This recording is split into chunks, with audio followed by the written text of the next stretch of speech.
নারায়ণগঞ্জের রূপগঞ্জ থানা জাতীয়তাবাদী জিয়া সৈনিক দলের ২৯ সদস্য বিশিষ্ট আহ্বায়ক কমিটি ঘোষণা করা হয়েছে।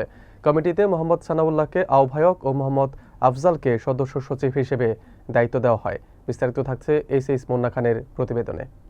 বৃহস্পতিবার দুপুরে সিদ্ধিরগঞ্জ থানার মাদানীনগর মাদ্রাসা এলাকার ARS টাওয়ারে এক মতবিনিময় সভায় এই কমিটির অনুমোদন দেন নারায়ণগঞ্জ জেলা জিয়া সৈনিক দলের আহ্বায়ক GM সুমন মুন্সি। অনুষ্ঠানে প্রধান অতিথি হিসেবে উপস্থিত ছিলেন GM সুমন মুন্সি।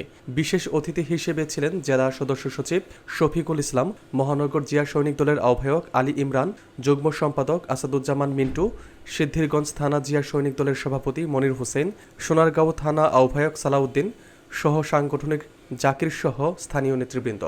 কমিটি ঘোষণার পর নবনির্বাচিত নেতাদের ফুল দিয়ে বরণ করা হয়।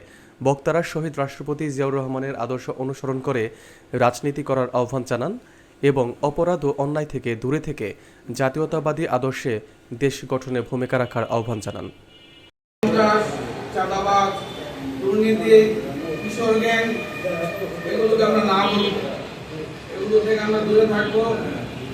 এবং যেহেতু আমরা নির্বাচন সামনে আমাদের নির্বাচন, তাই আমরা ওইভাবে প্রস্তুতি নিব যে পদ এখানে কোনো ব্যাপার না, পদ যাই হোক আপনি আপনার অ্যাক্টিভিটি পদকে এগিয়ে নিয়ে যাবেন।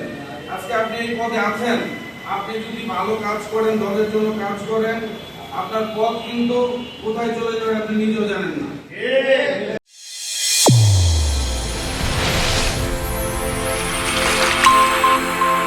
চ্যানেল A1 হৃদয় রেসপন্স।